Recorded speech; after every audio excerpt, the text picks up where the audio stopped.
Bonjour, bonsoir Emma, j'espère que tu vas bien. Je t'envoie l'enregistrement, le résumé de ce que nous avions fait le jeudi 16 janvier.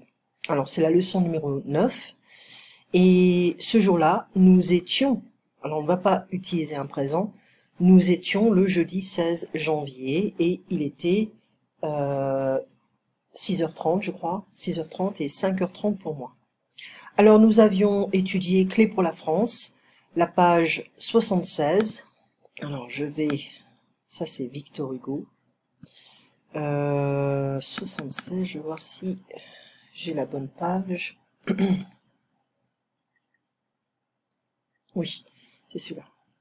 Alors, ici généralement, dans les livres médiévaux, on commence généralement le premier mot avec, ou la première lettre du premier mot avec un dessin.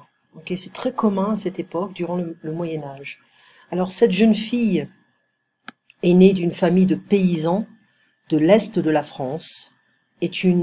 Alors cette jeune fille née d'une famille de paysans de l'Est de la France, alors ça c'est tout un sujet. Ensuite on a le verbe, est une héroïne, donc un héros, une héroïne féminin, nationale. Son épopée extraordinaire de 1429 ou 1429 à 1431 ou 1431 a permis au pays de retrouver son indépendance et son unité grâce à ses campagnes militaires victorieuses contre les ducs de Bourgogne. Donc la Bourgogne était un allié, en fait c'était les Bourgonnais, hein, les Bourgonnais, je pense qu'il y a un autre mot aussi pour ça, étaient alliés des Anglais et leurs alliés les Anglais. Voilà, donc ils travaillaient ensemble. À l'âge de 13 ans, donc assez jeune, Jeanne entend des voix célestes qui lui demandent de libérer le royaume occupé par les Anglais et d'installer le dauphin, donc l'héritier direct de la royauté, du trône, de la couronne, Charles VII, sur le trône de France. 3 ans plus tard, la jeune fille, donc elle a 13 ans à cette époque, 3 ans plus tard, à 16 ans, la jeune fille rassemble une armée de soldats enthousiastes, donc elle demande la permission au roi de l'époque d'avoir une armée, libère la ville d'Orléans, alors aux mains des ennemis, aux Anglais, et conduit Leeds, finalement le dauphin, à son sacre dans la cathédrale de Reims. Alors Reims, il faut savoir qu'à l'époque, c'était la cathédrale où on faisait le couronnement de tous les rois. Donc, the coronation. Après d'autres batailles, Jeanne est capturée près de Paris par les Bourguignons, alors pas les Bourgons, mais les Bourguignons, comme le bœuf bourguignon. En juillet 1430, la jeune fille est emprisonnée, puis condamnée pour hérésie, pour folie, pour sorcellerie, on pourrait dire. Voilà. Elle est brûlée vive sur la place de Rouen en mai 431. Jeanne d'Arc, appelée aussi la Pucelle, la Vierge, Virgin, d'Orléans, donc c'est très péjoratif quand on dit la Pucelle en fait, représente la victoire de la sincérité et de la foi contre la violence et l'injustice. À l'époque, au Moyen Âge, le mot pucelle n'était pas vraiment péjoratif, c'est devenu péjoratif. Donc, à une époque critique de l'histoire du pays, Jeanne la charismatique a redonné l'espoir à son peuple. Sa statue est souvent présente dans les églises de France ou sur les places des villes et villages. Jeanne d'Arc a été souvent revendiquée comme symbole par certains mouvements nationalistes, hein, le Front National entre autres, et elle incarne dans ce cas l'idée de pureté de la nation mise en danger par les envahisseurs et les étrangers. Alors ici, on a quelques questions. À quelle époque a vécu Jeanne d'Arc? Eh bien, au Moyen-Âge, on va dire au XVe siècle. Pourquoi est-elle une héroïne de la France? Elle a libéré la France des Bourguignons, des Anglais. Que symbolise-t-elle pour la France? C'est un symbole de pureté, d'innocence et de liberté. Pourquoi est-elle partie en guerre contre l'ennemi? Parce qu'elle a entendu des voix, Dieu lui a parlé, et il lui a dit, va contacter le roi, tu pourras mener une armée pour combattre les Anglais. Bon, c'est assez fou, hein. Quel âge avait-elle lors de la bataille d'Orléans? Je crois qu'elle avait 13 ans. Hein. À l'âge de 13 ans, elle entend des voix. 3 ans plus tard, donc à 16 ans, elle libère la ville d'Orléans. 16 ans quand même. Hein.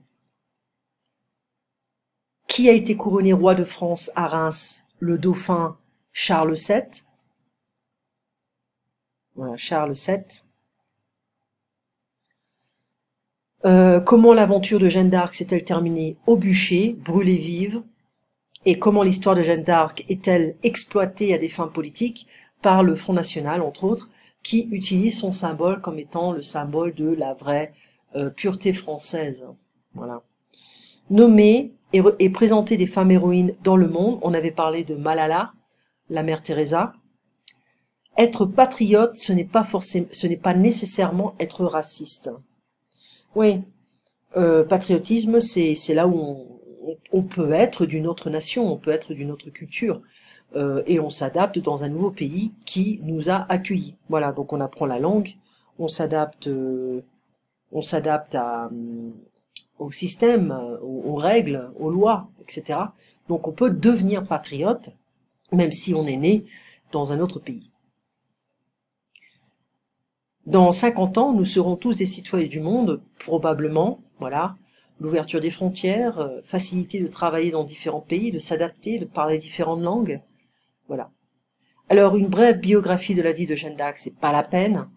Donc, il faut comprendre que la présence des Anglais et des Bourguignons, eh ben, c'est aussi, ça fait partie de l'héritage de la guerre de 100 ans qui a duré plus de 100 ans entre les Français et les Anglais. Alors, voici le vocabulaire: une héroïne, une épopée, une histoire, une aventure, grâce à, thanks to.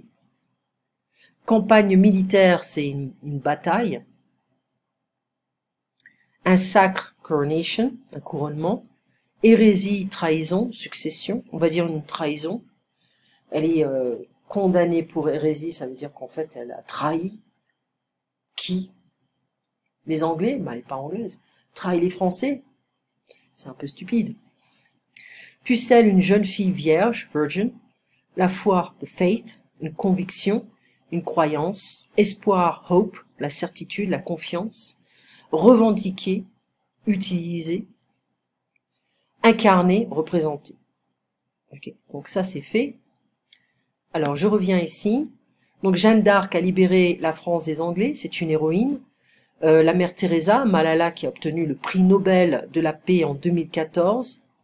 Parfois Jeanne d'Arc peut être utilisée par le parti politique d'extrême droite, on n'en a qu'un, pour revendiquer l'esprit de courage et également la liberté. Donc ça on l'a expliqué. La devise, the currency, comment ça va marcher, it's how it's going to work. En quelques mots, on pourrait dire in a nutshell, in a few words. Donc Jeanne d'Arc a libéré les Français, elle a été brûlée vive, voilà. Quand on a, I have the word on the tip of my tongue, j'ai le mot sur le bout de ma langue, ou sur le bout de la langue, on peut dire les deux. Elle défend la nation, elle protège la France des envahisseurs anglais et des traîtres, les bourguignons. Oui, ce sont des traîtres, c'était des traîtres, ils sont français qui travaillent avec les Anglais. Elle se bat pour une cause. Donc à l'époque, la torture, c'était une pratique commune en France pour juger les criminels. Pour rendre un jugement, la torture, c'était voilà, on a Dieu, mais c'est un Dieu qui est un peu cruel, qui n'a aucune empathie et aucune sensibilité envers les êtres humains. Voilà. Ça, c'était la vidéo qu'on avait fait. Une vidéo qui parle en fait des verbes se disputer, disputer, se faire disputer, la dispute. La dispute, ça c'est le nom. Se faire disputer is to get yelled at, okay, to get reprimanded by somebody. Disputer is to dispute. Se disputer is to argue. On a eu une dispute l'autre jour. We had an argument the other day. On s'est disputé l'autre jour. On peut dire les deux, On s'est disputé l'autre jour. We went into an argument. Donc, se mettre en colère is to get angry. Se fâcher, c'est la même chose. Je me suis disputer avec toi, avec elle, avec lui, avec vous, avec eux, avec elle. Ok? Donc tu t'es, il s'est, je me suis disputé, tu t'es disputé, il s'est disputé, nous nous sommes disputés, vous vous êtes disputés, ils se sont disputés, elles se sont disputées. Donc on utilise un verbe, le verbe être, au passé composé. Si on veut le présent, je me dispute. Le passé composé, je me suis disputé. Et attention, au participe passé, il faudra ajouter un féminin ou un pluriel. D'accord? Donc on s'est disputé, ça peut être masculin pluriel ou féminin pluriel. Parce qu'on parle de nous, c'est un groupe. Donc je me suis disputé, je suis une femme, donc j'utilise un E avec mon ami. Je ne me suis pas disputé, on garde le pronom avec le verbe auxiliaire et on entoure ça avec la négation. D'accord? Donc on verra ça un petit peu plus en détail. S'engueuler, c'est se disputer, c'est la même chose. On s'est engueulé, verbe pronominal. Tu t'es engueulé, il s'est engueulé, nous nous sommes engueulés, vous vous êtes engueulés, vous vous êtes engueulés, ils se sont engueulés, elles se sont engueulées. Ok? Donc elle s'est fait disputer par son prof, donc son prof l'a disputé. Hein? L'a disputé. Elle s'est fait engueuler par son prof, s'est fait disputer, elle s'est fait engueuler, infinitif. Ça veut dire que son prof l'a engueulé. D'accord? Je suis perdu, I'm lost. On se dispute souvent, on s'est engueulé avec son ami. So, if it's too complex, we can just focus on one. Ok? Se disputer, and make a lot of examples. Ok? Je me dispute souvent avec mon mari. Je me dispute souvent avec, je sais pas moi, mon patron. Ok? Donc, se disputer. Donc on a le verbe avoir ou être au présent, le participe passé, ça c'est le passé composé, présent, je m'engueule avec quelqu'un, je me dispute avec quelqu'un. Je suis allé, je suis descendu, voilà. Donc, se lever, c'est un verbe pronominal, c'est la même chose, je me suis levé ou je me lève, d'accord? Donc, se faire engueuler, se faire disputer, quelqu'un nous dispute, quelqu'un nous engueule, ok?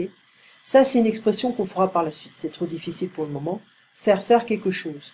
J'ai fait faire un gâteau par le boulanger. J'ai fait faire un gâteau par le boulanger.